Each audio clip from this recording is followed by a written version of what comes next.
So there are 5 scenarios in which the war could end because Trump is stupid enough to take on what Israel wanted to do, which was destroy Iran, but they've bitten off far more than they can chew. So scenario 1 is Iran destroys the Gulf power infrastructure. I think that's highly likely. And if that happens, then Saudi Arabia, Qatar, Dubai, they'll become uninhabitable.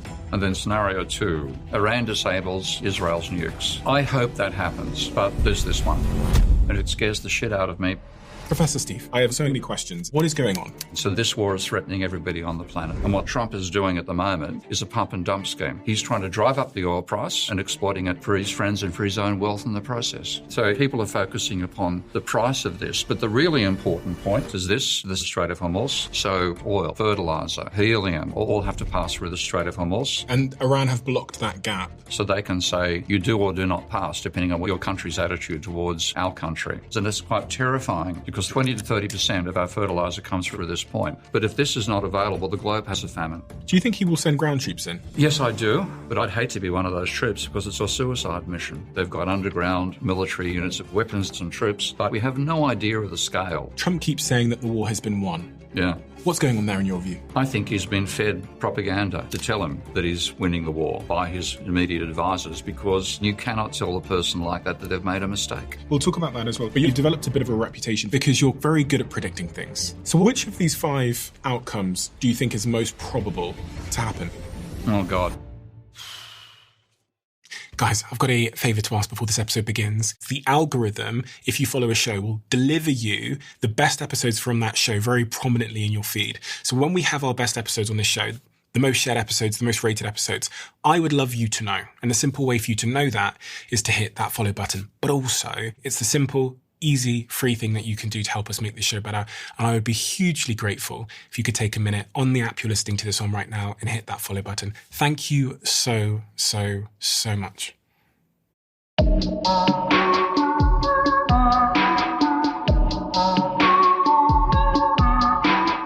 Professor Stephen, who are you? If you had to sort of distill it down to 3 areas of specialism, what would those be? History of economic thought, financial instability, so what causes volatility in the economy, and the dynamics of money. And ironically, that makes me a minority in economics because most economists ignore money completely. It's a strange thing to hear. It's ridiculous, but it's true. We'll talk about that as well today. I really want to focus on what's going on in the world right now because I have so many questions. It's all quite confusing. Extremely. And understanding the layers of motivation that, you know, Trump has, Iran have, Israel have, is it's a difficult jigsaw puzzle to put together. I guess the question that I keep asking myself is, like, what is going on? You can't get away from the fact that we've basically elected a mafia don to president of the United States. You've got a guy who admires the mafia, who's running the country. So what we're getting in some ways is a shakedown rather than anything driven by any sense of political necessity. Okay? So that's a crazy element to begin with. And the American deep state, as it's called, has been anti-Iran for 40 or 50 years. Israel has wanted to defeat Iran for that length of time. Trump is stupid enough, but also cunning enough, it's a combination of the two, to take on what Israel wanted to do, which was destroy Iran. They're now trying to do it, and they're finding that they've bitten off far more than they can chew. Trump is someone who cares a lot about people's opinions of him. And he must have known that this would be politically unpopular to target Iran at this moment in time. I don't think so. I had a relationship with somebody with narcissistic personality disorder. So that's something over and above what I learned academically when I think about his behaviour. And somebody like that, they want to be the centre of attention at all times. They can't stand it when somebody else is being spoken about. It's ridiculous, but it's a pathology. So he's interested in people's opinions so long as they're positive and they're about him. So are you saying that he attacked Iran and started this war in part because he wanted attention? That's always something with somebody who's got that disorder. Yeah. I mean, what do you think about his rationale? He's saying that he attacked Iran because they had nuclear weapons and there was an imminent threat. We still don't know whether Iran has nuclear weapons. Okay. We know that Israel has. If you're going to attack a country, then you should attack Israel, not Iran.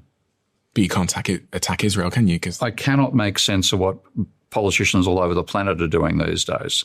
There's a huge gap between what politicians are saying about global politics and what people in the street are saying about it. So people on the street have seen the Gaza genocide.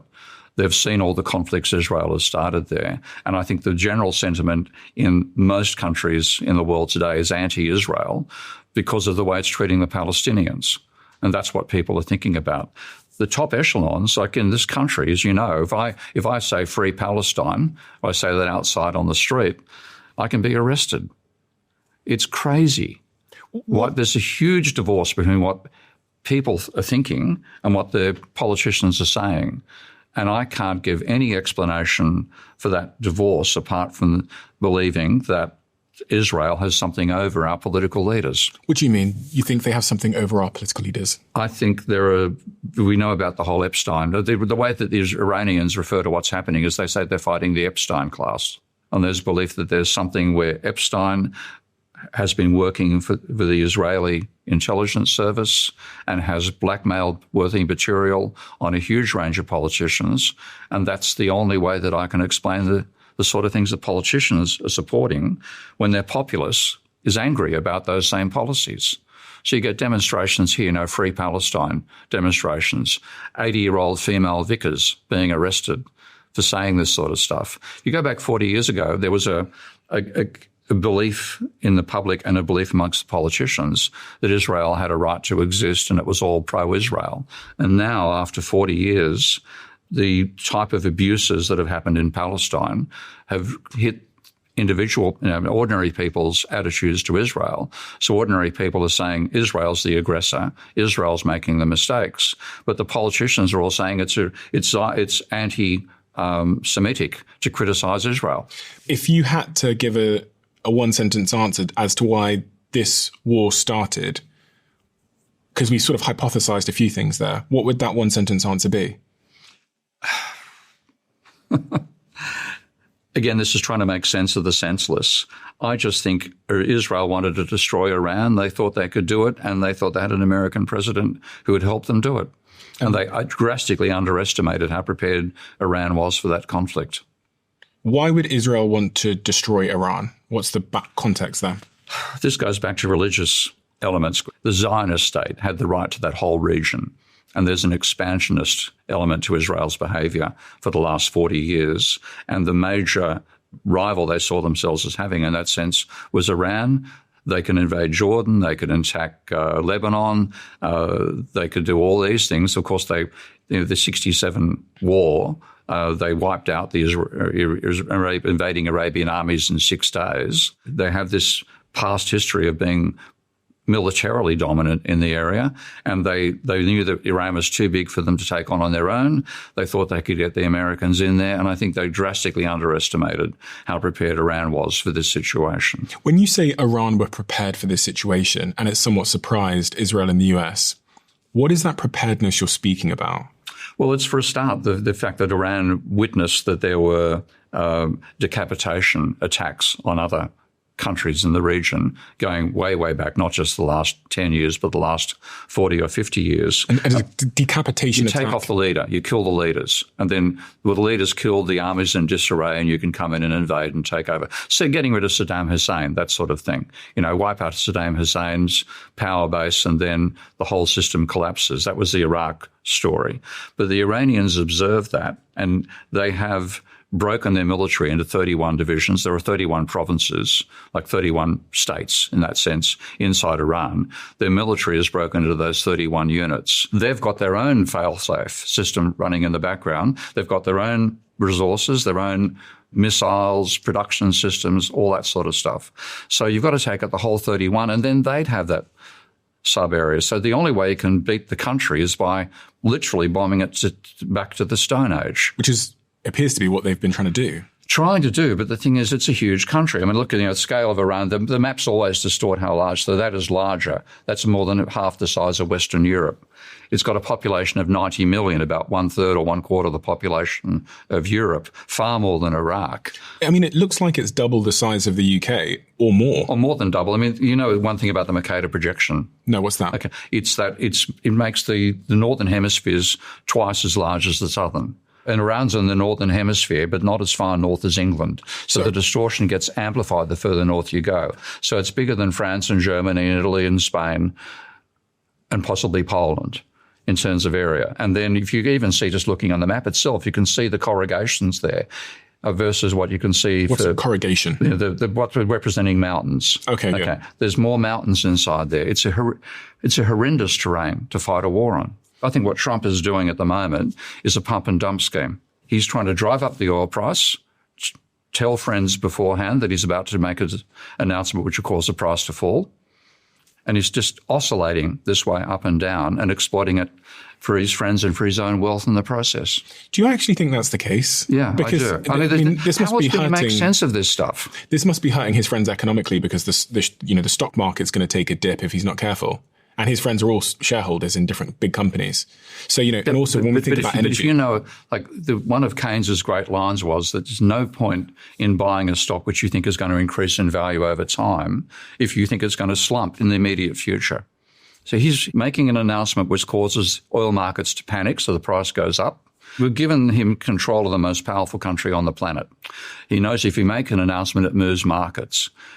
He has no compunction whatsoever in exploiting that to cause rises and falls in prices and try to exploit them himself and with his friends. I did see that. I've got the data here on the floor showing those graphs. Yeah. I generally looked at that and thought, maybe, but it's also conceivable that Trump is quite a predictable character and he tweets at the same time every day. And it's also, I think me and you both know that before the markets open on a Monday morning, he's going to want to say something really positive.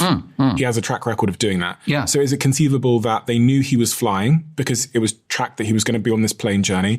There's going to be a press gaggle. Yeah. We know he's going to give an interview. I actually think that was quite predictable. If I was a betting man, I would have gone Sunday night or Monday morning, I would have put a bet on oil prices coming down, the stock market going up. Yeah, and for example, one of the things he said most recently, he talked about getting a present from Iran. And then he finally lets what the present was and was letting 8 ships through the Strait of Hormuz. Oh, is he now? Those 8 ships were not American. They were other allies. I think what he's thinking is that's going to mean the oil market gets calmed down. That means the price is going to fall. So I can then do another pump and dump. Let's explain the Strait of Hormuz. Oh, God. Yeah, as if we had to explain it for 16-year-olds. Because there's been lots of coverage on it, and I think some people have kind of skipped past the importance of the region. Yeah. What is the Strait of Hormuz and why does it matter? Well, it's the choke point in the Persian Gulf. To get through, you've got 21 kilometres. So that's an incredibly narrow gap for ships to pass through. And that means that all the countries that pump not just oil, but fertilizer, helium, all these critical elements for the production system all have to pass through this point. And obviously that's well within reach of any weapons from Iran. So they can say you do or do not pass, depending on whether we approve or don't approve of your country's attitude towards our country. You said fertilizer? Yeah. Oil and helium? Yeah, helium. Where are they coming from? They're mainly coming from, I think, mainly from the Saudi Arabian side. Okay. The Saudi Arabian, Iran would have the same things, but Iran would keep those for themselves. But Saudi Arabia is the main source of gases and oils which are refined, and as byproducts, we get sulfur dioxide and we get helium. This is the helium? Yeah. Okay. That's, a couple of kilos of helium. But helium, it's an element which there's no substitute. So helium is inert. What does that mean? It means it doesn't interact with other chemicals. You want to give it a try? I've never done it. I don't think there's any in here. Oh, what a pity. Okay, what I would have done to give it a try. You got any real helium? Oh, bloody hell. Helium balloon. Okay. Does it change your voice? I don't know. Has my voice changed? A bit. I'll give my voice a try. Okay. Okay. I've never done this before. I've heard it at parties. Okay. Now, I think my voice has changed somewhat from a... The fact you can do it. Oh, my God. That is a riot. Okay. Where is helium coming from? It's coming from a gas field. So about 30% of the world's helium comes from a gas field which spans both Saudi Arabia and Iran. If you don't trap helium physically somehow, it goes to outer space. That's the ultimate destination of the stuff. So it's trapped in the same things that trap oil. And then when you drill for oil, you also get helium coming out. And then helium is absolutely critical for the semiconductor industry. It didn't matter 100 years ago. And semiconductors are important for what? Everything. I mean, you take the semiconductors out of that, you've got a brick. Okay? The processors, the CPUs, the memory chips, they're all made. Helium is an essential element to make them. For our iPhones, our tablets, our devices? Everything electronic. If you need semiconductors, you need helium. So if you cut off 30% of the world's helium supply, you cut off the capacity to produce 30% of the world's semiconductors. And Iran have blocked that gap. And that means that we've suddenly lost 30% of the world's helium. I've got a quote from March 2026 from leading helium expert Phil Kornbluch. He said, we're looking at a minimum 2 to 3 months shutdown of helium production with up to 6 months before supply gets back to normal. And he explained you can't stockpile helium because it leaks through containers. Yep. So once supply is cut off, semiconductor production will stop entirely. South Korea gets 65% of its helium from Qatar in that region and makes 2/3 of the world's memory chips. Their government has launched an emergency investigation into the shortage. Nobody's talking about this. I know. And this is one reason that it's quite terrifying about the scale of what we're going through. Because people are just thinking oil's going to be more expensive. That's the sort of mindset we have. But in fact, critical elements of the production system are being terminated by this conflict. You can't produce chips anymore.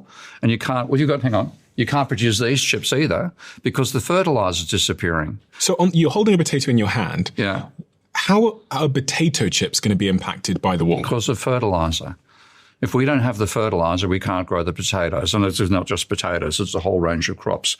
We eat food, okay? We eat this green stuff. It actually starts as brown stuff because the fertilizer is an essential part of growing all the food we eat. And the fertilizer is produced by a process called the Haber-Bosch process, which takes petroleum and nitrogen and fixes them in such a way that you can put this on the field and your plants will grow courtesy of the fertilizer. If we didn't have fertilizer at all, guess how many billion people the planet could actually support? I don't know.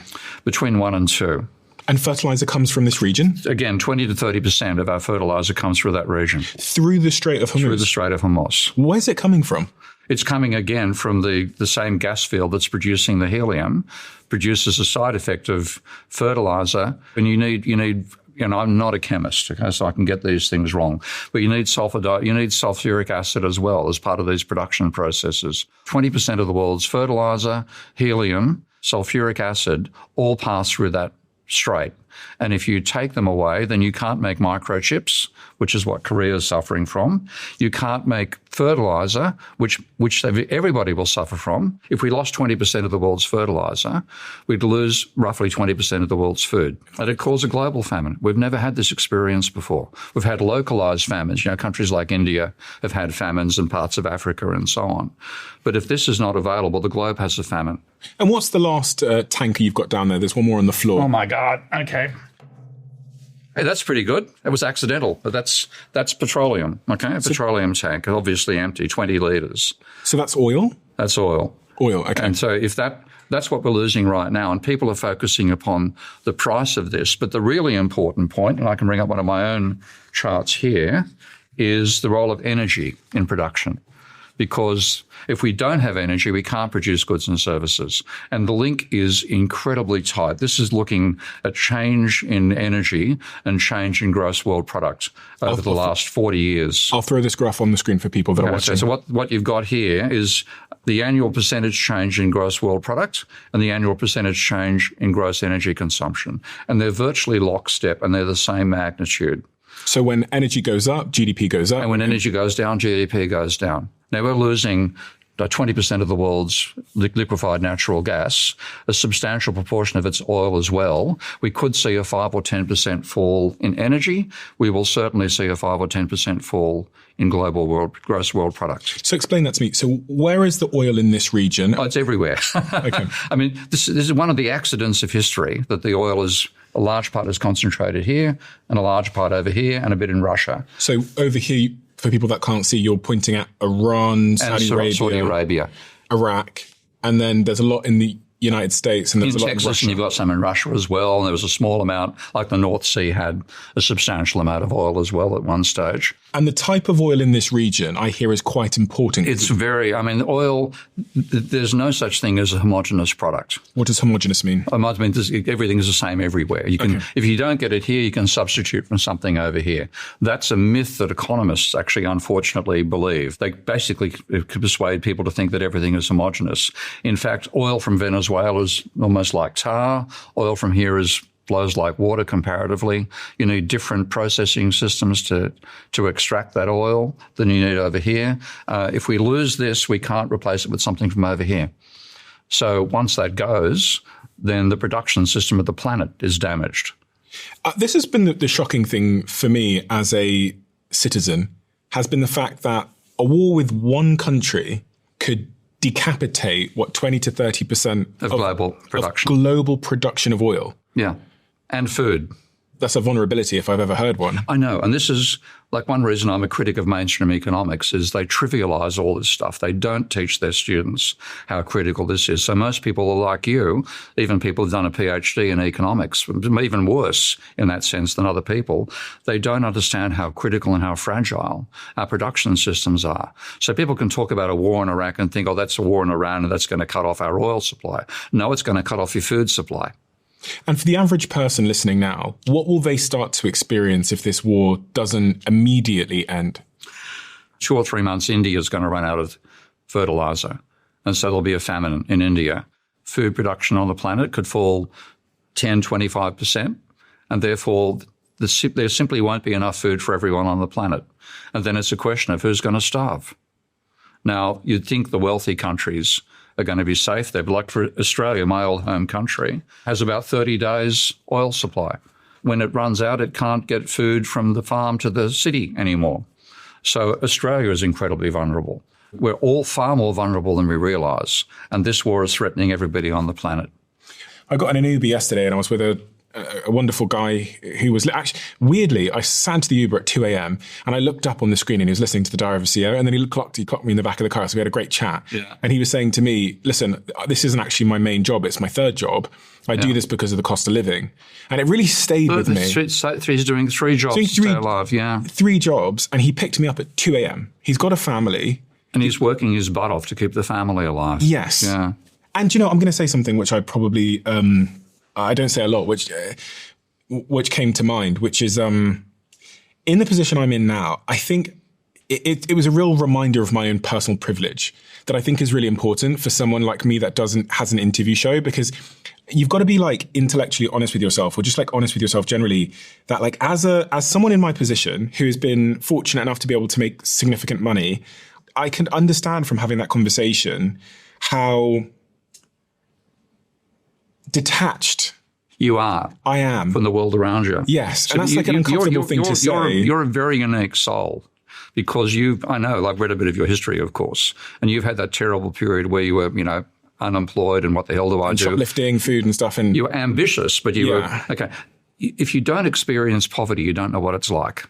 Yeah, but even if you have... You can forget it. You can forget it. But you haven't yet. Well, this is why it's so important for me to have those conversations, because him saying I'm working 3 jobs and picking me up at 2 a.m. in his Uber, and him telling me he's doing that because of cost of living, because he needs to pay the bills, immediately made me think of ahead of this conversation today, like, oh my God, if the prices go up 20% for people. He's out. He can't work 24 hours a day. He can't work more hours in the day. And it was just one of those moments where you go, fucking hell, Steve, like, man, you need to stay close to the plight of people that are... On the breadline. The breadline, yeah. Yeah. And so many people are these days. So many people are. In advanced countries, not just third world countries, but certainly like in America and the UK, there are huge numbers of people who are basically living from hand to mouth at the current system. So if we have a breakdown, they can't afford it. And in that situation, you can no longer use money as your way of deciding whether you can eat food or not. I wonder if politicians know this, because part of the reason I say this is because, Trump is a very wealthy man, multi-billionaire, reportedly. And if the prices go up 20% at the pump... He makes profit. I mean, he actually, when he said in favour of the rising oil price, we'll make a lot of money out of it. His immediate association, rising price of something that I'm indirectly selling, that's good. He doesn't say, what about people buying it? That's not good. And so many people are the people who buy it can no longer afford it. You've got some food there on the table, which shows how these conflicts and the pressure they put on some of these scarce resources can impact our ability to go and buy food. I think you've got 2 bowls of potatoes. Well, let's actually make it fairer right now. Let's get the actual distribution correct initially. So you are talking about someone who, in your situation, you've got that.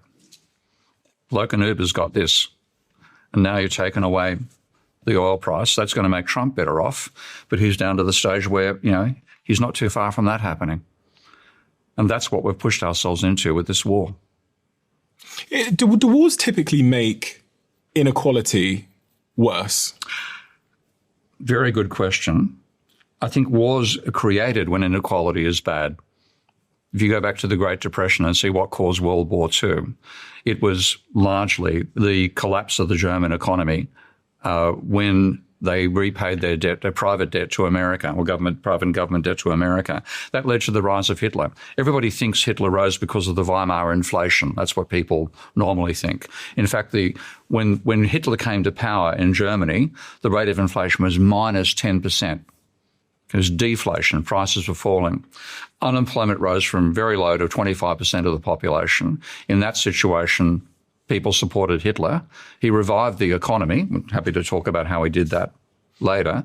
But inequality leads to people being willing to elect demagogues who say, we can save you. And then you get war coming out of it. What happened after World War II is politicians realised that people had been through the Great Depression, which was horrific, and they'd been through World War II, which was horrific. And in that period, people in America were talking about either a fascist world or a communist world. So the Americans realized they had to improve the living standards of the average American substantially to get away from that. And if you look at, in 1950s and 60s, that's what is called the golden age of capitalism. Because at that stage, you could be a single male supporting a wife and 4 kids and have a comfortable lifestyle at the time. That was where we started from. So the war itself led to a focus upon equality, a focus upon fairness and getting as much as you can to the poorest in society. And then we've forgotten that over the last 80 years. And we've now got back to massive inequality once more.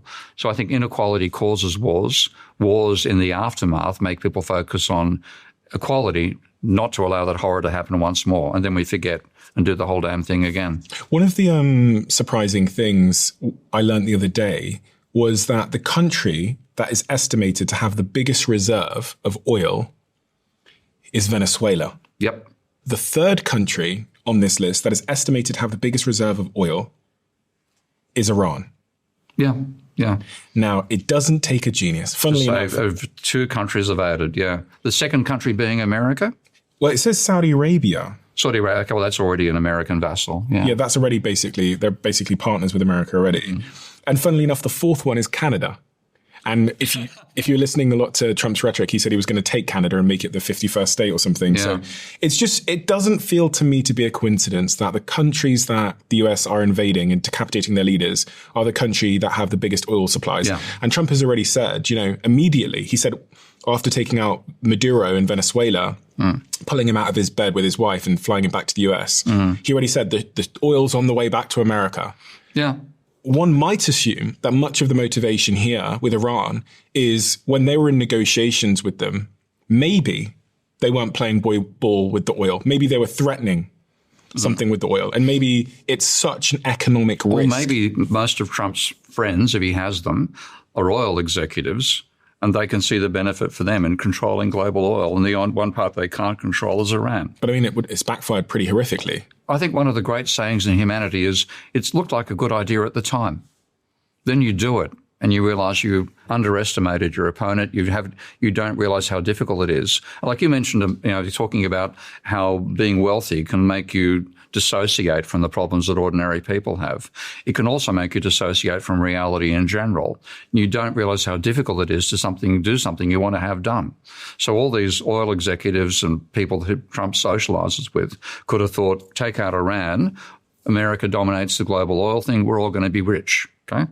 But they don't realize that Iran's been aware of this possibility for 40 years, and they're prepared. They're far better prepared than the Americans and the Israelis thought. So you've got 5 scenarios laid out on these cards in front of you here that you think could happen next. I'm going to ask you to explain to me what the 5 scenarios are, and then tell me which one you think is most likely to occur. So scenario 1, which is the one that I think I think Israel wants this one. Iran is destroyed. Okay, if that happens, we're all gone. Because to destroy Iran, you're going to have to use nuclear weapons. Okay? You can't destroy it without obliterating it as nuclear weapons can do. And that's the scariest. I don't think it's going to happen. My main hope here is that Iran realizes that possibility, and they've got a way to neutralize not America's nuclear weapons, but Israel's. You think it's a possibility? It's a possibility, and it's what scares the shit out of me, because if this happens, then we're all dead. Obviously, a nuclear bomb doesn't just blow up an individual target. Everything within reach gets exploded into the atmosphere. That's what led people to realize that you couldn't have a nuclear war back in the days when we had mutually assured destruction as the policy. If you attack a country, then you will also die. But can't they use narrow nuclear weapons? Is that not a thing? Well, smaller nuclear weapons? Well, again, if the country is smaller, you're talking about destroying Europe. The weapons you'd need to make sure you got every last potential element of Iran neutralized, you're talking about bombing something which is, virtually the size of Western Europe. The amount of weapons you've got to drop to do that. And you've got to, if you don't get it right, then they're going to come at you with what they've got left. The world has dropped nuclear weapons before and people survived. Other neighboring countries survived. Only twice, and only small weapons. The weapons we're talking about in Hiroshima and Nagasaki, they're about equivalent to 20,000 tons of TNT. We're now talking of weapons that are 20 million tons of TNT, the biggest nuclear weapons. And if you wanted to hit a country the size of Iran and know you've neutralized it, so you destroy the whole thing, you're talking hundreds of those weapons. If you had to give a percentage probability of that outcome occurring, would it be less than 1%? If we didn't have a madman in Washington, yes, it'd be less than 1%. If we didn't have madmen in Israel, less than 1%. I think probably 5%. 5% probability that... That's a possibility. I mean, again, this is trying to make sense of the senseless. Okay. But I'd put it at about less than 10%, but still scary as a possibility. If we end up there, we're all gone. I mean, I know very little about all these things, so that's the disclaimer. I'd say that I don't think Israel would intentionally wipe out the rest of the world or cause a nuclear winter, because that would obviously impact them as well.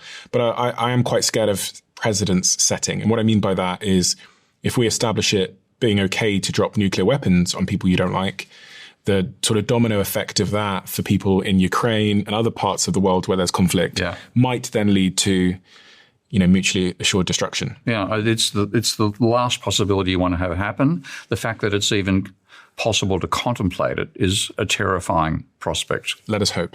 Yeah, so scenario 2 is Iran destroys the Gulf power infrastructure. I think that's highly likely. Iran destroys Gulf power infrastructure. What does that mean? What it means is that Iran, all the Gulf states have got their own power systems, mainly based on burning oil for obvious reasons.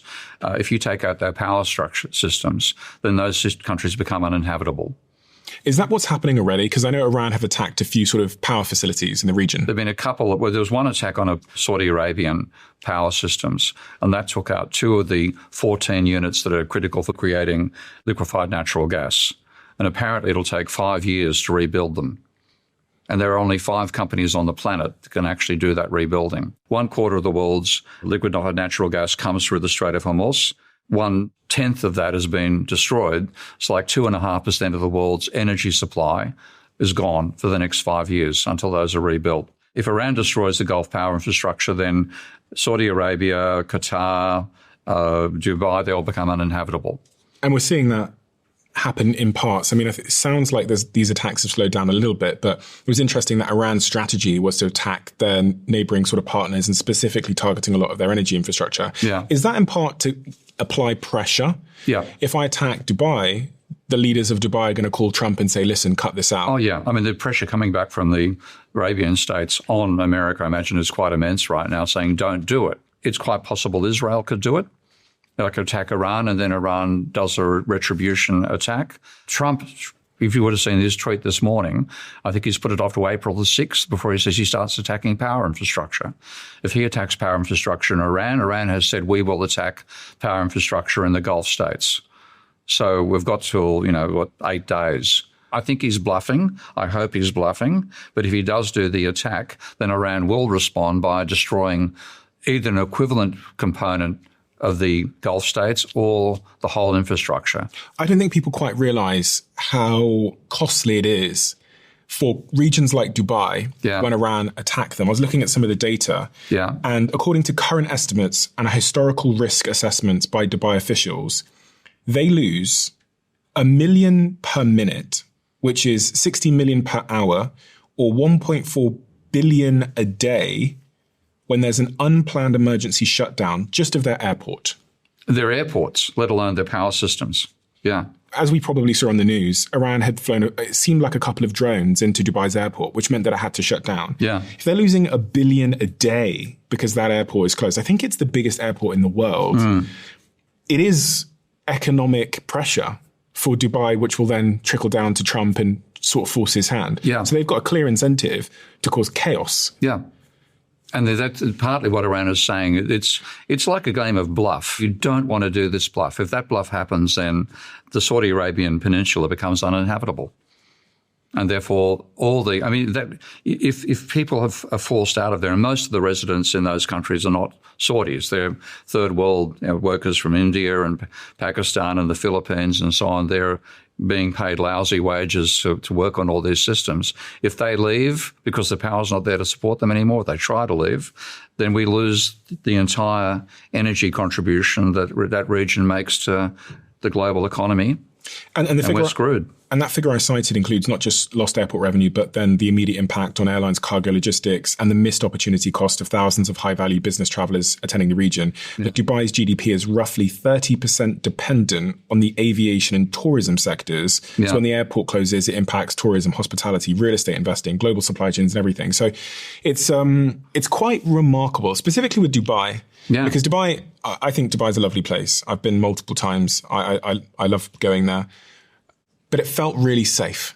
And so a lot of people... No, it's not safe. Yeah. It's not safe. Yeah. Yeah, a lot of people had chosen to uproot their lives and move there.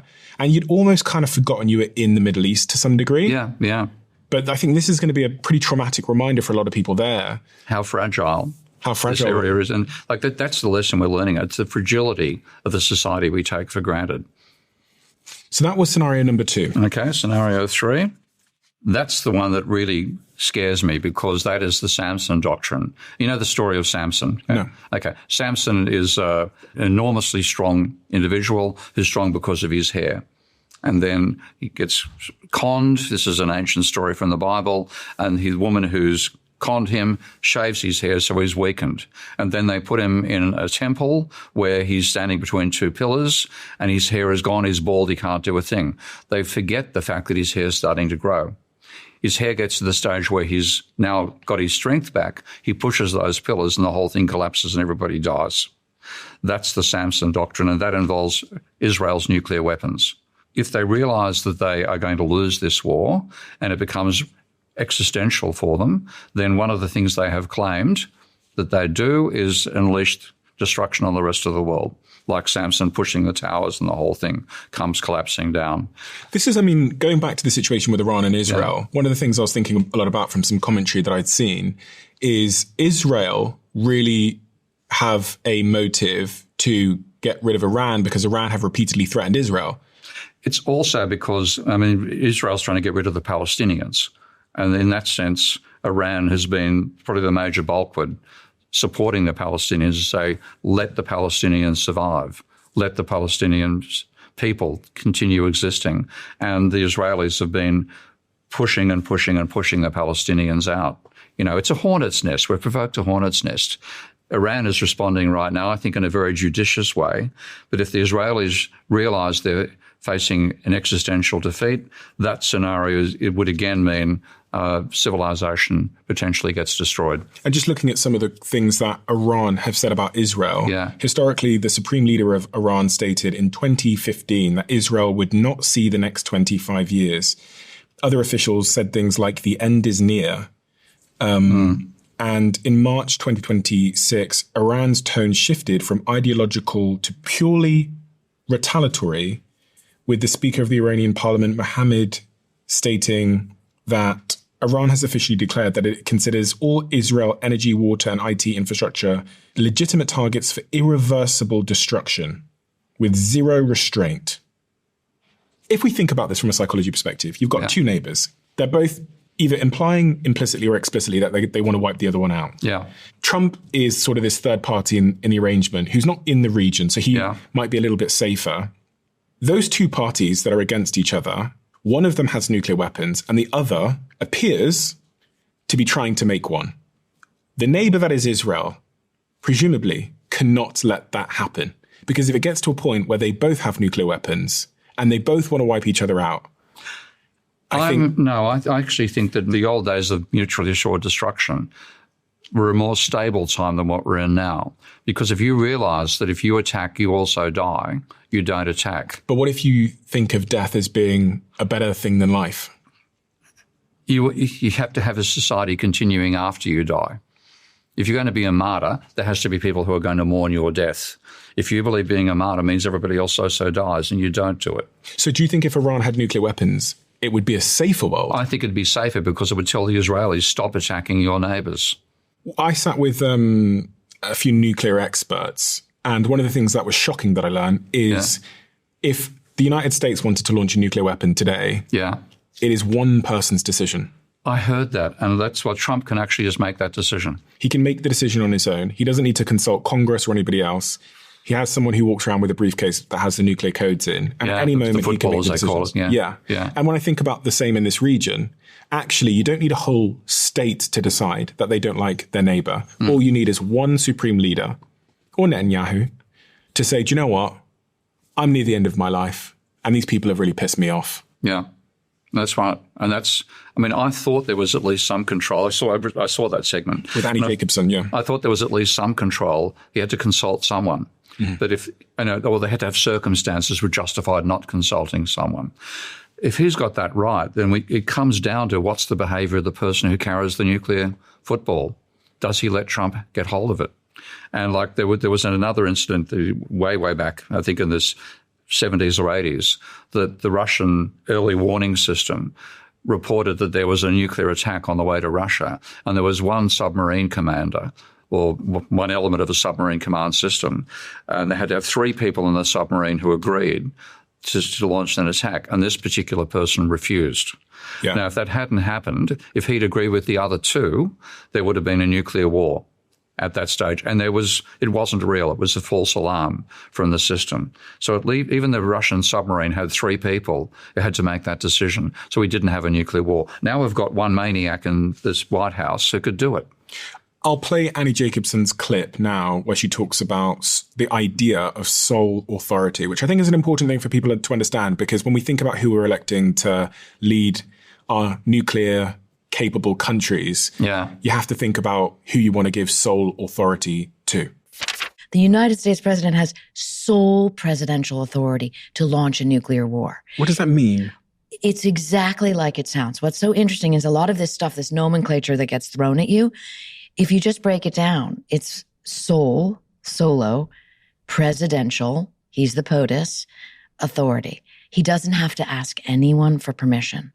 Not the SecDef, not the chairman of the Joint Chiefs of Staff, not the Congress. I love the worried look on your face in this moment because it is, once you know that, you say, well, first you might Google, is it really true? And you will get, for example, on Reddit, like, that's not really true. You'll get like hundreds of thousands of people, coming in with their opinions about how that's not really true. Well, it is really true. It's absolutely true. And in fact, during the former President Trump administration, Congress became so sort of and I want to say motivated or alarmed by this issue, meaning they were being asked questions by the powers that be. Is this actually true that they released a report stating specifically, and I quote it in the book, yes, it is true. As commander-in-chief, the president has this sole authority. He doesn't need to ask anyone. So what is scenario 4 in your envelopes there? Iran disables Israel's nukes. Nobody can know, but I do believe that Iran has not developed nuclear weapons. So you're hoping Iran disables Israel's nuclear weapons? I am. I hope that happens because that takes out the nuclear option. Okay? We won't see nuclear war as a result of this if the only nuclear weapons that we know exist in the Middle East are destroyed. But if Iran starts disabling Israel's nukes and attacking Israel that effectively, there's going to be an even bigger problem. Well, not if we're talking conventional weapons. If it's conventional weapons and ground troops, then you don't end up with a nuclear winter and the death of everybody on the planet. Wait, so you're saying you hope Iran invades Israel and takes out their nuclear weapons? No, it's not necessarily invasion. It could be the missiles they've got left. Again, we don't know how capable their missiles are. The level of planning that Iran has done in this war, I had no idea of the fact they had those 31 regions, for example, until the war began. My specialty is economics, not global military politics. But once I learned that, I thought, they have really thought this through. They have war-gamed what happens if they get attacked by America. And they've war-gamed it comprehensively. Now, I hope they've also war-gamed if we start defeating Israel and Israel realizes they're going to be wiped out, then the possibility for the Samson Doctrine comes in. We have to disable that before it happens. How could they possibly... They don't have a functioning military left in any sort of typical sense. In Iran? They don't have ships left. They don't have planes left. They don't have ships. They don't have planes, but they have got missiles. And we don't know how many missiles they've got. We don't know where the missiles are. Certainly the Americans would have some intelligence. I think the word's got to be used with inverted commas these days, but some intelligence over where they are located in Iran. But if you listen to the Iranians talking about it, they say they've got hundreds of these facilities buried hundreds of meters below the ground. If the weapons they've developed, the advanced rocketry they've developed, they can evade Israel's Iron Dome. Maybe they can also get into and destroy Israel's launch capabilities. And if that happens, I think that'd be the best possible outcome, because we have a rogue state in the Middle East which has nuclear weapons, which will neither admit that it has or won't sign it. They're not part of the Nuclear Non-Proliferation Treaty. They won't sign that treaty. We should never have allowed that to happen. And if Iran gets rid of them, I think the world's a safer place. Israel are just going to make more nuclear weapons. They have the resources. You need a hell of a lot of technology and a hell of a lot of intelligent people to do that. If you've already lost the war. How could Israel lose the war? You've got a population of 90 million in Iran and a population of less than 10 million in Israel. But it's a sort of technological gulf. It's not as big as we thought it was. We're only realizing now the level of technology that Iran has. I mean, the things which Iran are doing in this war so far have surprised everybody who hasn't got the background of intelligence to tell them what's going on. It's an educated, sophisticated culture, far more so than the caricature we've got from the West has been about it in the past. So they don't have nearly the same level of resources and technology and I would say maybe sort of sophisticated, advanced systems from a war perspective that Israel do. We think. We don't know. We're assuming again. Even the intelligence services, even their planes and their missiles and their defense systems are profoundly more advanced than Iran's. If that was the case, we wouldn't be having this conversation. It's 3 weeks after the war began, or 4 weeks, The original belief that Trump has would be over in one day. That's proved false. I think that's in part because of what you said, because they've prepared for decapitation. Yeah. If I was the supreme leader of Iran, that's the sort of approach I would have taken, which is you take me out and actually you've got a bigger problem because now you've got to negotiate with 41 or 31 different sort of sub-militaries. And that's an impossible task. Yeah. And the Iranians were aware of that. And they've got a huge army. They can conscript far more people than Israel has. It's, to me, if it gets down to a conventional military, then it's possible that Israel could lose that as well. On March 21, Trump threatened to obliterate Iran's power plants if they did not fully reopen the Strait of Hormuz within 48 hours. Oh. He then came out and said that he was pausing that because Iran were negotiating. And he says he thinks he's negotiating with the right person. As of yesterday, Trump has announced a 10-day pause until April 6th on destroying energy plants, claiming that indirect talks are going very well and that Iran is begging to make a deal, according to The Guardian. So what's going on there in your view? I think he's gaming the markets. I really think he's using it to cause the oil price to go up and down and gaming it either side. And somebody in his circle, people are making a fortune playing You the really ups think and that's the downs. case? Yeah, I do. I mean, Because there's lots of ways to make money that don't involve crashing the global economy, losing the midterms. yeah, you'd think of that. You've got ethics, you've got empathy, you've got morals. Trump has none of those things. Do you not think it's just again, if we look at Trump's pattern of behavior over time, even with the tariffs, the same pattern of behavior occurred there where he would come out and say, every leader is calling me. They can't stop calling me. They all want to make a deal. I'm going to do a tariff on you 10%. Wait, no, I'm not. Pause. Call me. Yeah. It's the same pattern of behavior. It's It's make a manipulating threat. the system. Yeah. You then blackmail the person to try and negotiate with you. Yeah. When they don't, you hit them with the thing hard. And eventually, in the end of the day, you don't really do any of the stuff you threaten to do because you've sort of manipulated a person into getting your way. It's the same pattern of behavior. We're going to smash you if you don't call me. Yeah. They do or don't call. He announces to the world that they called. Yeah. They're begging. Look, it says here, they're begging me for a deal. I'm going to give them 10 more days. To me, it sounds like he's trying to build his golden bridge to get the fuck out of there. What he's imagining is he's dealing with somebody like himself in Iran. Okay, he's projecting how he would react to these things. He's obviously projecting his own behaviour onto the system, and it's projection rather than understanding. So if you decapitate, if you took out Trump, the theory of being assassinated, yes, well, bargain. What do you want me to do? He thinks that works in Iran. It doesn't. You can look at his behaviour and sort of understand what he wants. He wants to win this war. And he wants to win the war and get out of there because that's what he's been saying. We've won every day. We've won. More missiles go in. We've won. So that's clearly what he wants to happen. Yeah. The problem is winning here doesn't seem like a straightforward thing. No, it's not going to happen. No pun intended with the Strait of Hormuz, but it really doesn't seem like a straightforward thing. Yeah. So it's my opinion now that they are a little bit stuck because if you leave now, you lose. Yeah. Iran start firing at Israel. Israel don't stop even though you tell them to. Yeah. They start firing at each other. The whole thing blows up. Or they keep the Strait of Hormuz closed.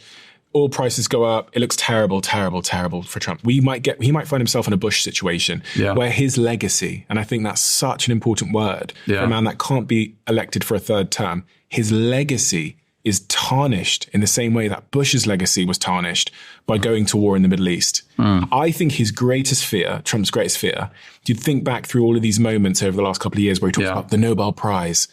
I think he's trying to put himself on the Mount Rushmore of presidents in history's mind.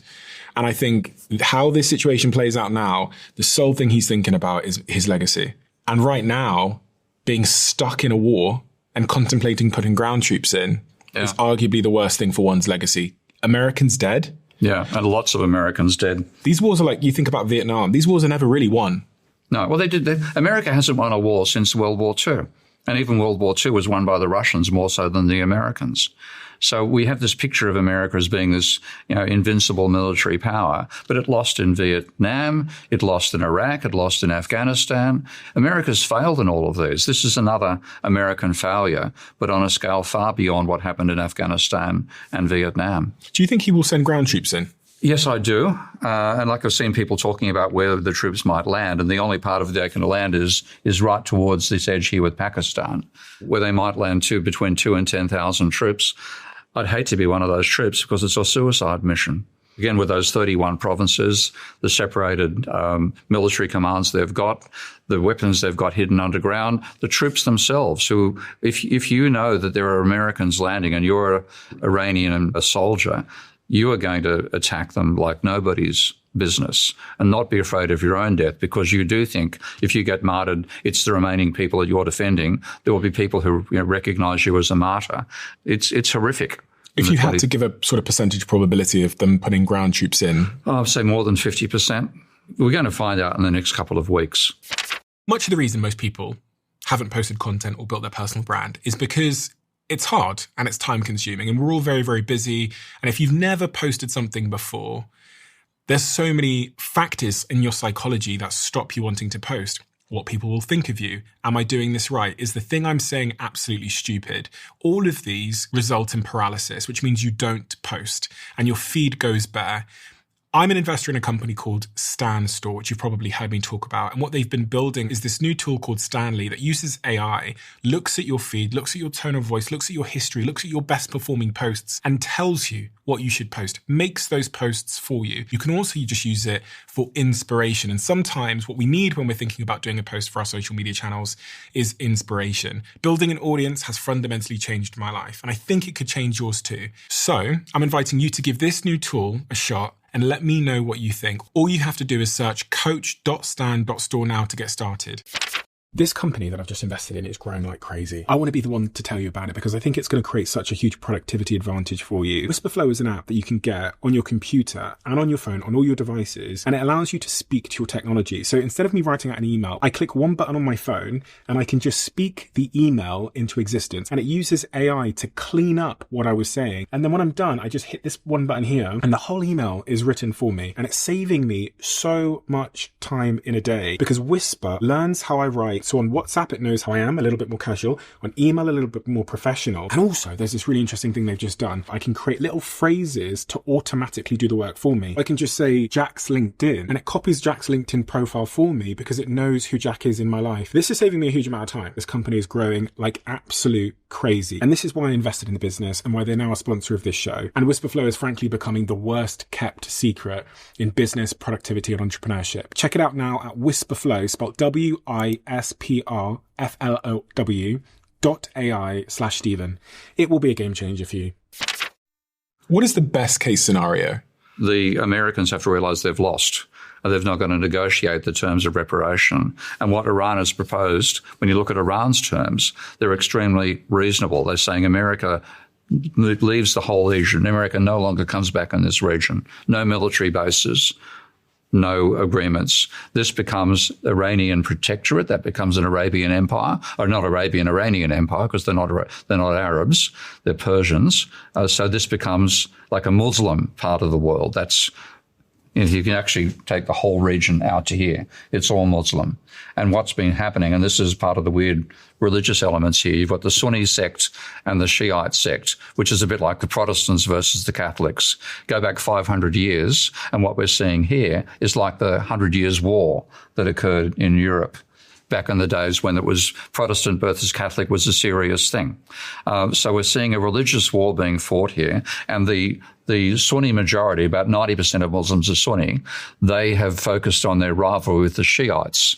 And so what they've done is they've sided with this mob to enable the United States. The states to side. So they've sided with the Christians to strengthen their own Muslim sect, which is the Sunni sect, against the Shiite sect, which is Iran is predominantly Shiite. Now, what's happening here is, as soon as the war started, America, the reason the Arabs agreed to bases here, military bases, is they thought it would protect them from Iran. As soon as the war starts, those bases are obliterated, the Americans leave, and they realize that hasn't worked at all. So the deal the Sunnis made to side with the Christians has proved to be an extremely bad deal. You're going to have change in who rules these countries to enable it to happen. But I think the persuasive case coming out of this within the Muslim areas is Muslims stick together, don't cooperate with the Christians. Don't cooperate with the United States. And I think that's what's going to happen. You think that's going to happen? I hope so, because that at least gives us something which is relatively stable. This becomes a region that is Muslim dominated. When you're saying this, you mean the Middle East? I mean, the whole Middle East, Saudi Arabia, Iran, Iraq, Pakistan as well, because it's a Muslim country, Afghanistan. This region becomes Muslim dominated. Shiites and Sunnis start to, I mean, the whole idea of Catholics fighting Protestants, that's completely dissipated.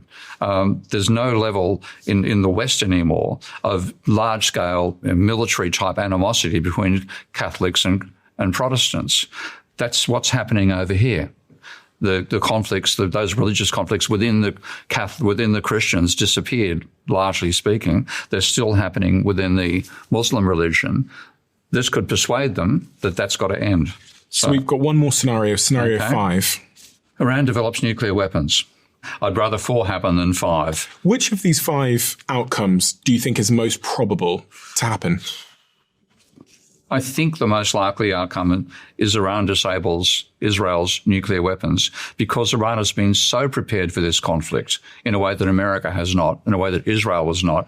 I hope they're also prepared for the eventuality of having to neutralize Israel's nuclear weapons. You think the highest probability is Iran disabling Israel's nukes?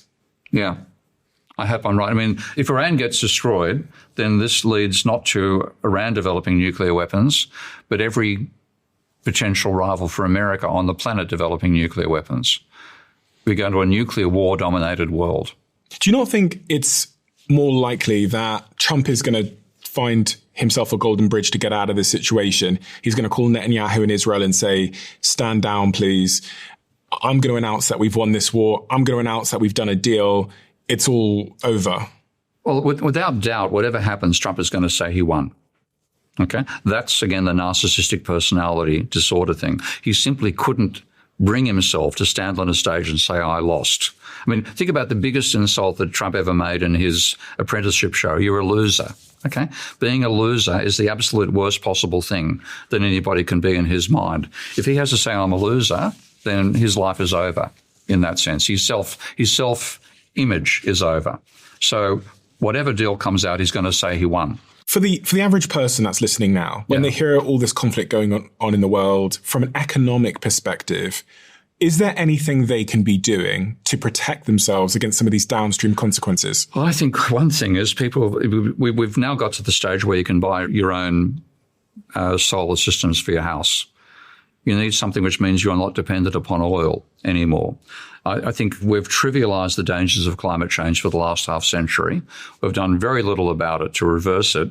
This is telling people that if you rely upon oil, you've got a fragile existence. Even if it costs you more to build solar, you've got to build solar as your own alternative energy system. Because without energy, there's no civilization. And that's what we're learning the hard way from this conflict. So I think individual responses is going to be get some way to have your own power source. And for most people, that means having solar. One man that has done a lot for both solar and sustainable energy is Elon Musk. He has. He's also helped get bloody Trump elected. So I think you've got to score that against him as well. But yeah, his work on solar and power and rocketry, I've absolutely admired that. And I see that as a critical positive contribution. But getting Trump elected, he played a major role in that. He should learn from that mistake and get the fuck out of politics. He has backed off politics now, which is... I think he's realised how poisonous it is. Yeah. Yeah, it sounds like he's realised you can't really change the beast. No. He tried. Yeah. He should stick with the area where he's mature, which is what he does with energy systems and what he does with rocketry. He's really, I mean, in terms of legacy... he's tainted his legacy by getting involved in politics. Go back to engineering. So you say that you think people should invest in solar for their homes to get their own energy sources so that they're a little bit insulated from these sort of macroeconomics. Yep. Is there anything else they should be thinking about? You know, the average person, the cost of living crisis, what happens next? What should they be doing now? The thing that I'm most worried about this is the impact upon food. I'm the last person to talk about growing your own food. I've never done it. I've got brown thumbs, not green ones.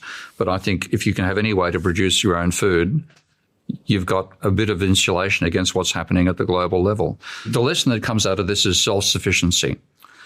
If we don't have self-sufficiency, then these sorts of global chaotic things can destroy you completely with you having no recompense. If you have some degree of self-sufficiency, you can survive. And how does one create self-sufficiency? Growing your own food is quite expensive and slow, isn't it? Yeah, extremely. So how does one develop self-sufficiency in these sort of economic climates? Is it saving money or is it... I think it's having your own physical resources close to you that enable you to... Money doesn't matter if you can't buy the product in the first instance. The product doesn't exist anymore. So one thing that happened during World War II is a large amount of food was grown in the UK by people turning their gardens into market gardens. I've heard you make a few predictions about the future of the economic markets. You know, you're famous for predicting 2008 and the financial crash that occurred then. I've heard you saying that you think because of AI, there's going to be another financial crash around the corner within 1 or 2 years. Yeah. What's happening with AI is a classic economic boom and bust cycle overlaid on the fact that AI can also eliminate a huge amount of employment, which we've never seen that possibility in the past on that scale. But a common pattern in capitalism is that some new technology will be developed, like railways, for example. Some people see the potential profitability of railways. Everybody pours in creating railways. You get too many railways built.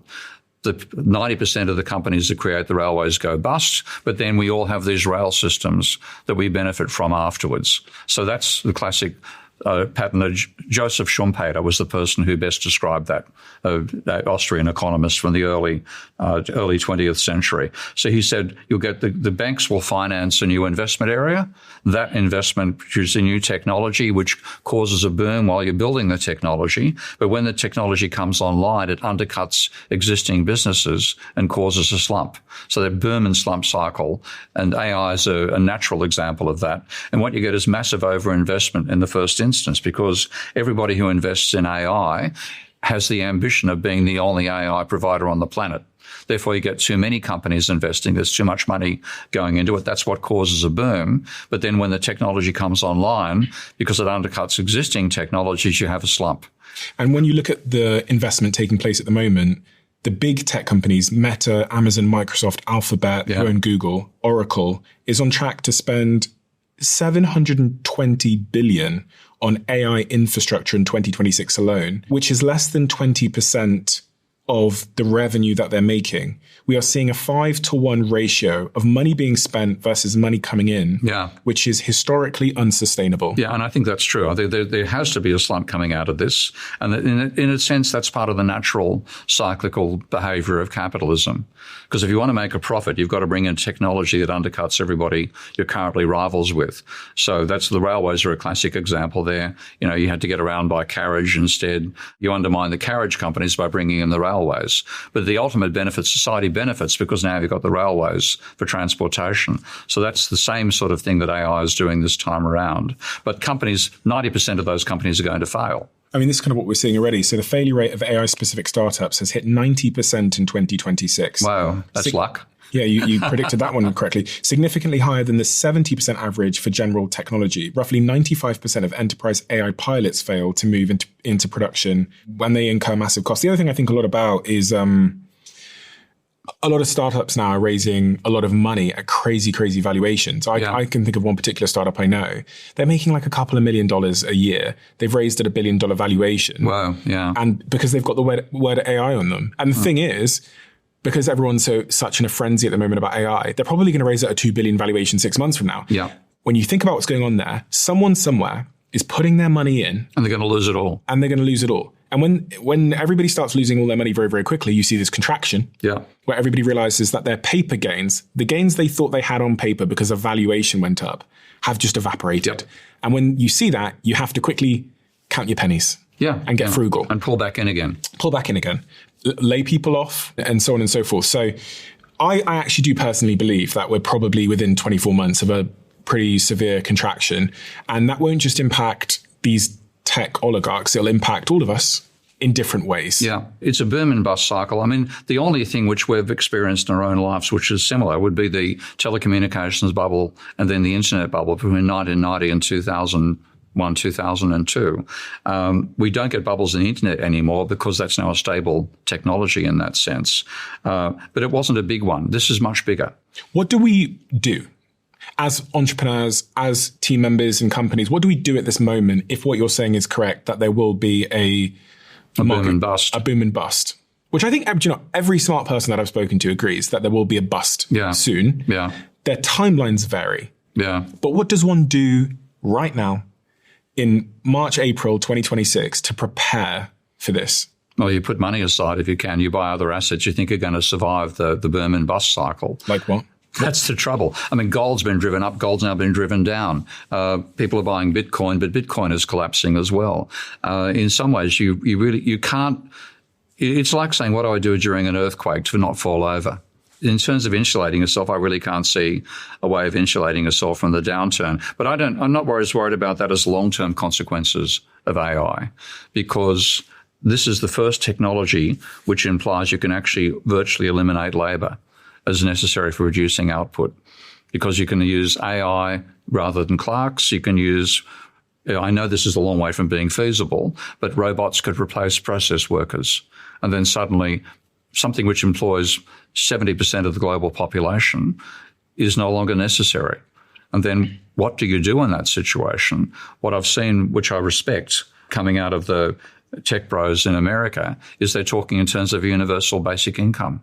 You think a universal basic income is a good idea? And we should probably explain what that is. Yeah. Well, it's the state provides everybody with enough money to stay alive. That's the basic idea. Rather than having to work for a living, at the minimum, you get paid an amount of money that means you can buy the goods and services that are necessary to stay alive. You don't necessarily prosper, but you get enough to survive. And so that's the idea of UBI. Now, at the moment, to survive, you've got to have a job. And like that guy you mentioned is working at three jobs right now. If he got a UBI, he wouldn't have to work at those 3 jobs. He might work at 1, or he might actually consider his own business possibilities in that situation. So I think universal basic income is a necessity given what robotics and AI can do to employment.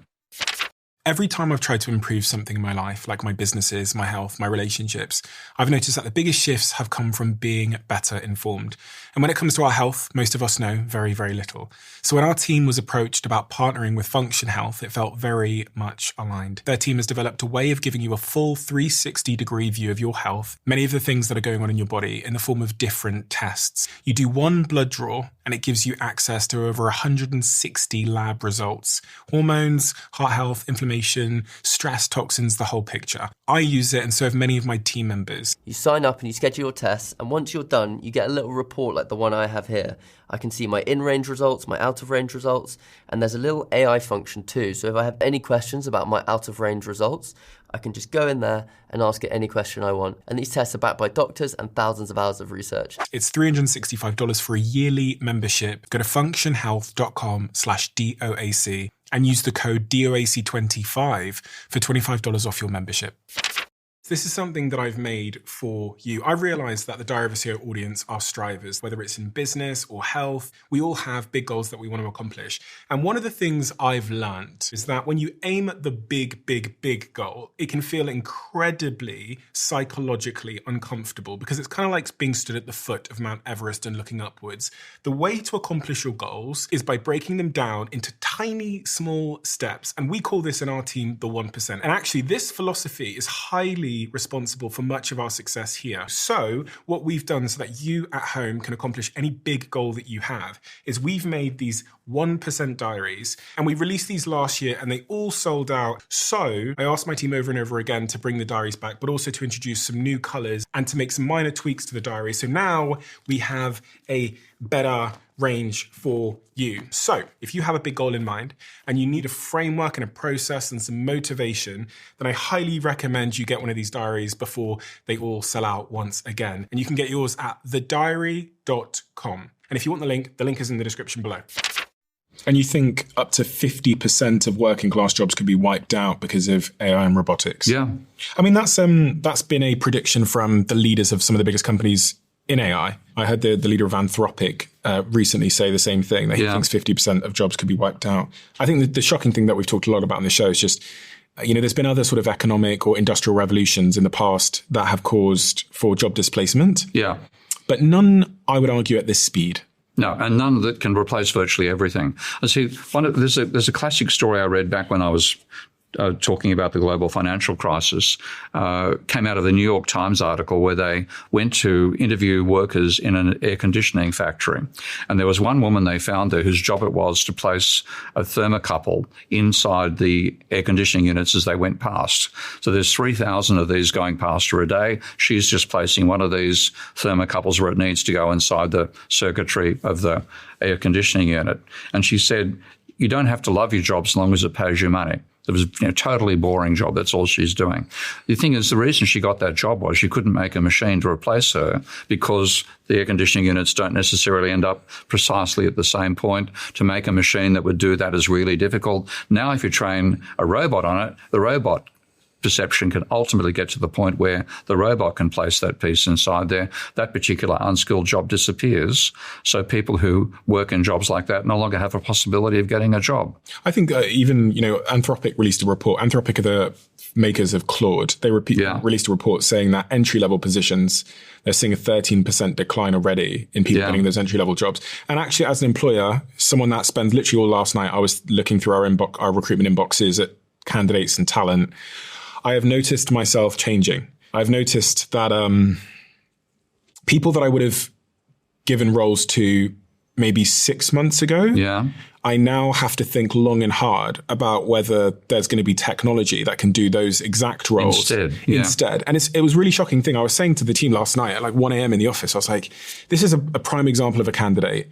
I was looking at this particular candidate that 6 months ago, I would have bitten their hand off. But now I have to pause because my innovation team in the corner of the office, they're able to do that now with these AI agents instead. And so I am, you hear a lot about the theoretical impact of AI. But you're actually making the decision yourself.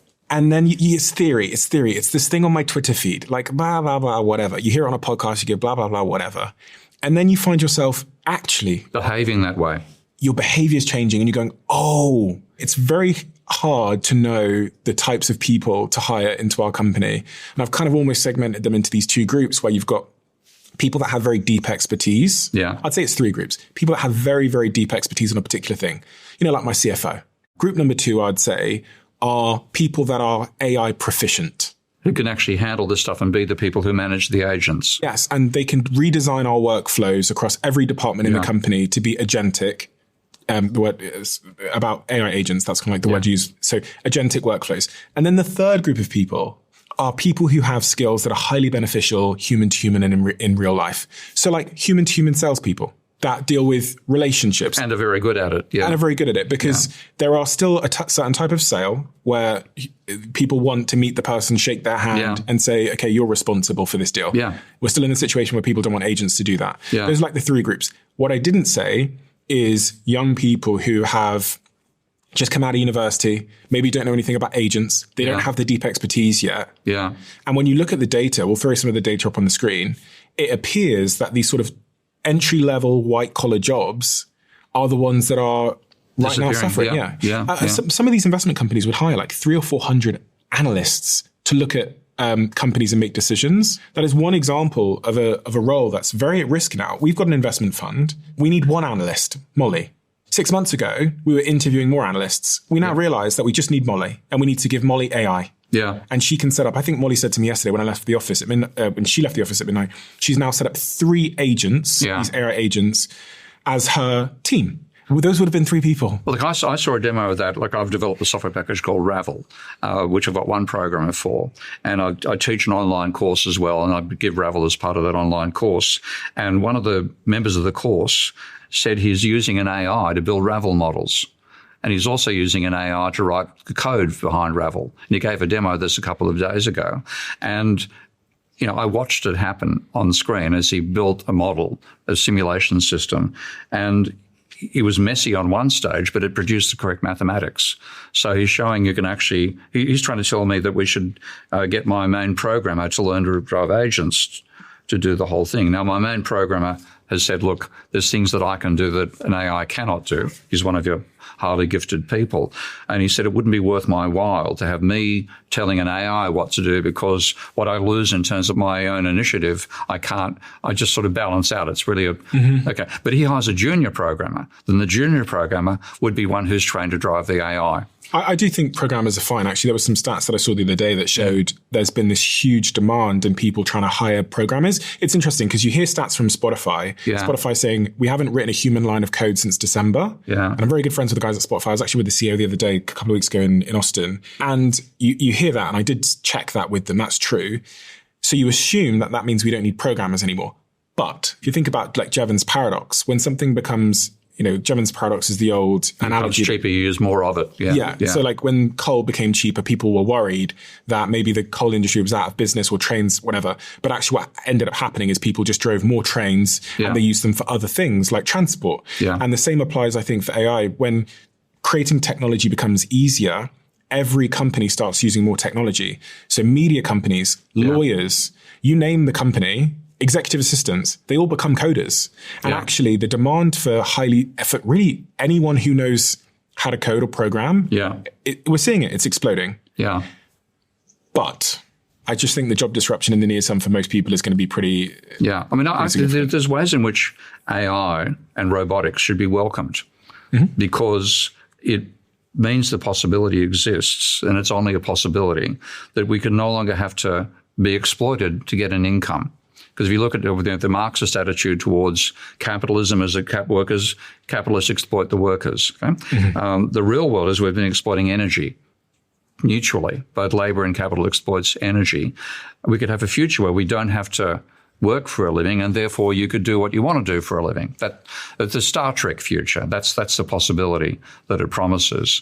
But at the same time, it could actually eliminate the jobs that people currently rely upon. And what I fear is we have two possibilities. We have a future where, Star Trek type future, where you have replicators that make the goods we consume and we all live an energy abundant life, or the Hunger Games, where there's one little elite that has all the robots and lives extremely well, and we tolerate and oppress the vast majority, and they end up, Hunger Game entertainment. Those are the two possibilities we face. I do think the cost of goods and services will come down, which is great. Yeah. I think robotics, if Elon is right, and I often say with Elon, his timelines are not always accurate, but he does tend to deliver magic. He ultimately delivers, but he always overpromises and delivers later than he plans. And if he's right about when he says there's going to be more humanoid robots, his Optimus robots, than humans, and he says also in his predictions that there's going to be no need to study to be a surgeon because the robots are going to be so much more advanced and better than any living surgeon, that would imply that surgery and other sort of medical diagnoses and procedures are going to be incredibly cheap, incredibly quick. Great. How do you pay for them? That's the next question. Yeah. So, how do you pay for them? And do people want to, it's also the physical requirements. I mean, the amount of copper inside a robot, you're talking, several kilos per robot. Do we have enough to produce 8 billion of them? And maybe, surgeons do much more than just operate. Yeah. There's a human element to the medical profession, which I think is sometimes unappreciated. I don't know if I'm quite ready to go talk to a robot about my health yet. Maybe I'll adjust. I wanted to come back to something you actually said earlier. You talked about Bitcoin briefly. Yeah. I've heard you say that you think Bitcoin's going to zero. Yeah. Okay, this is worrying. I think I have some Bitcoin. You're an economist. Yeah. You're saying that Bitcoin is going to zero. Why? Ultimately because of its reliance upon energy. I mean, you know Max Kaiser and Stacey Herbert. Have you met them at all? No. They were sort of the original proselytizers for Bitcoin, and they're now living in, I think, El Salvador, which has adopted Bitcoin as a form of currency. When they told me about Bitcoin, I could have bought it for £1 of Bitcoin, which I would have been maybe wealthier than you if I'd done that. The reason I didn't was they explained that the way that the public ledger is kept safe is that it takes too much energy to break it. So each transaction requires 10 minutes of computer processing time globally, by the looks of it, to actually create an extra Bitcoin. And that means it's too expensive for somebody to try to break the ledger. That means it's got a huge requirement for energy use. And I believe, knowing what I know from climate scientists, that at some point we're going to realize we're using far too much energy on the planet. We've got to cut the energy consumption. And the two easiest things to cut out to reduce energy consumption are cryptocurrencies and international travel. But aren't you saying that, nuclear energy is becoming vogue again? And they're talking a lot, about... It's the amount of time it takes to build that stuff. I mean, China's building nuclear power stations at a hell of a rate and much, much cheaper, more cheaply than America is doing. Solar's become a big topic of conversation. Yeah, again, there's a guy called Simon Maichow, whom I recommend you get in touch with as well. And Simon is an engineer who claims that we simply don't have the physical minerals necessary to support a completely solar and wind-based energy system. He's got people who criticize his analysis, definitely, but we still are using far more physical resources than we're aware of at the moment on the planet. And the availability of various critical elements that we need for the system we have right now, it's much less abundant than we would like it to be. So a lot of these things about, robotics taking over, do we have the minerals for it? Solar power, do we have the minerals? The answer is not yes. Okay. Sometimes the answer is no. Other times it's dubious. But I think that energy requirement alone is a problem. You're saying that we're going to have to cut back on our energy consumption. Yeah. But I mean, the direction of travel has been we've been able to produce more and more and more and more energy, and we're dumping it into the environment. The problem about the use of energy is it's happening on a planet. Okay. Can the biosphere cope with the waste that we dump into it as a result of using that energy? And that is something which economists are completely stupid on. Beyond stupid. They've trivialized the dangers of the amount of resources we use and the amount of energy we use. So I don't think that energy future is possible on this biosphere at the moment. It's possible in the future if we get off the biosphere. So in that sense, I'm even more of a space cadet than Elon Musk is. I think we have to plan to take production off planet. But while we're constrained on the biosphere's constraints will stop us using as much energy as we wish to use. What are your closing statements on this whole situation with the war and Iran and everything that's going on from a geopolitical perspective? The basic thing is our system is far more fragile than we've convinced ourselves that it is. And we can make observations about potential futures which presume a robustness we don't have. And if that robustness is destroyed, either by military conflict or by overextending what we put into the biosphere, then we can fall off what's called the Seneca Cliff. We can go from an abundant future to a collapse. And what would you say the people at home should be doing to course correct the path that you think we're on? Stop electing fools. Electing Trump was an enormous mistake. We've got politicians who follow what's called neoliberal political philosophies. They're what put us in this problem. It hasn't worked. We need to reverse back to having a human-oriented and physically realistic view of how the economy should be managed and how the biosphere should be managed. We have to take care of our home. And in an essential sense, we're destroying our home and thinking we can keep on doing that indefinitely. We can't. Our home is planet Earth. Planet Earth has got physical restraints. We haven't respected them. Planet Earth will tell us what it thinks of that this century. And which leaders do you think we should be electing? Do you think we should be electing? I think even electing leaders itself is a mistake, because what we then do is end up getting, we pander to narcissists. We pander to people who believe they can solve all our problems. We end up with megalomaniacs making decisions. If you look back at where Athenian democracy came from, Athenian democracy didn't use elections. It used a process of like random number generators to select intelligent people to fulfill essential roles in those societies. And they weren't even people you got to know by name in that sense. We know Trump here, we know Starmer here, we have Albanese over here. We end up getting narcissists and megalomaniacs directing us, and they're the last people you need to make decisions. When you're thinking about your own money, as an economist, what are you doing to protect your savings? I'm not doing much. I mean, I've been a crusader for reforming economic theory for my whole life. I've sort of neglected this side of things, to my detriment, I've got to say. But I really am focused on what's sustainable for everybody rather than what I can make as my own cut. And I don't think we've got a sustainable economy at the moment. We have a philosophy of economics which leads to breakdowns. I'm asking that because I've got so many friends and listeners that ask me often, like, should I be buying a house right now? Do you think I should be investing in gold? Do you think I should be saving my money? Should I be, investing in technology companies? Yeah. And I'm wondering if you had a perspective for them. Not on that. No, look, I've really left that area alone. I'm actually looking at the overall system and saying, how do we make the system sustainable so that people can live within it? And what we've got is an unsustainable system. And you're asking me, how do people survive within an unsustainable system? Answer is they don't. We always think we can do something at the individual level to cope with what's happening in the system around us. That only works if the system around us is stable. What is a better system then?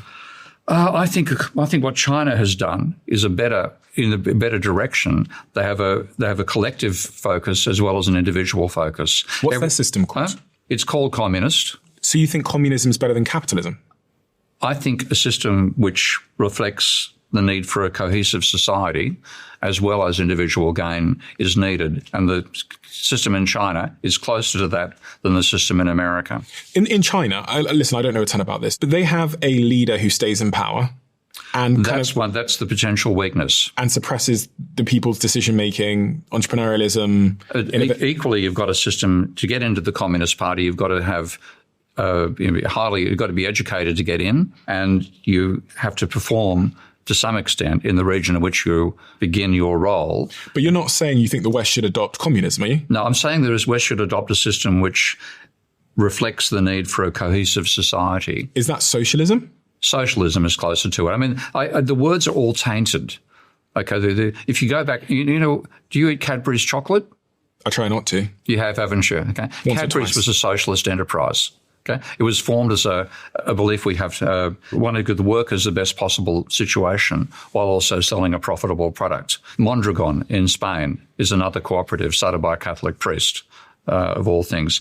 We tend to be very binary in the West. We say you either have competition or you have cooperation. Okay? We need to be more like the East in the sense of the idea of yin and yang. You have to have both. Okay, cooperation and competition. And so that for you is the closest thing is socialism? The closest is socialism. And what China has done that better than Russia. So you go back to the USSR. They were disastrous in terms of product development. China's been extremely successful on that front. They've learned from the mistakes of being too centralized and too top-down in Russia to have both the top-down and the bottom-up dynamic going on. What's wrong with capitalism? And capitalism is what the UK and the US have adopted as their sort of economic model. It's seeing competition absolutely ruling and ignoring cooperation. Now, the successful society combines both. You have cooperation, you also have competition. And we've pushed it far too far in the competitive end and not enough in the cooperative. And what comes out of that as well is this competitive tends to be short-term focused. What can I make a profit out of in the time that the money that I've borrowed I'm going to be able to make more of a profit than the interest I'm paying on the money I've created. And if the longer it takes to get the repayment, the less likely you are to make the investment. So what you get is a focus upon short term with just a market system. Whereas with the long term, you say, what's going to last for 100 years? And what that means is you build the infrastructure for the long term while you allow competition to occur in the short term. It's getting the balance right. We've got the balance extremely wrong. Professor Steve, thank you. Thank you. I highly recommend people go check out your YouTube channel where you make videos all the time about what's going on in the world. You give your opinion on economic issues, political issues, the Iran war. So if people are listening and they want to learn more from Professor Steve, then look down below and you should see his YouTube channel linked next to our name, because we're going to try and collaborate on this post. And I'll put you the link to your channel in the description below for anyone that wants to check you out and subscribe. It's so fascinating, especially the stuff around the raw materials coming out the Strait of Hormuz, because I really had no idea. It's quite staggering to me that we're so dependent on one region of the world. And I think from watching your videos over the last couple of weeks, it's really made me understand the unintended consequences of war generally, but specifically this war in Iran. So thank you for turning the lights on for me. I really, really appreciate this. And I hope we can meet again soon and have a conversation. And hopefully, this all resolves itself in a way that's good for everybody. I hope so. I'm having my 73rd birthday tomorrow. I hope I have our 74th as well, but I think there's a question mark over that now. Well, I did hear it was your birthday tomorrow. I think the team have gotten you a little something. Okay. Happy birthday to you. I'm embarrassed. Happy birthday. Oh my God. Happy birthday to Steve. My God, thank you. Happy birthday to you. Holy hell. I'm listening. Thank you. Should I blow the candles out? Yes, you should. Okay, you get a wish. You blew them all out, so you get a wish. Well, I wish for peace in the Middle East. Okay, that's probably the main thing to say about right now. That is a gorgeous cake, I have to say. It's a marvellous cake, yeah. That's not doing our own homework, but it's a really nice cake. This better be eaten by the crew, because I'm not going to eat all this myself, okay? Anybody get out a knife and start slicing up? My God. Thank you so much. We're done. Thank you.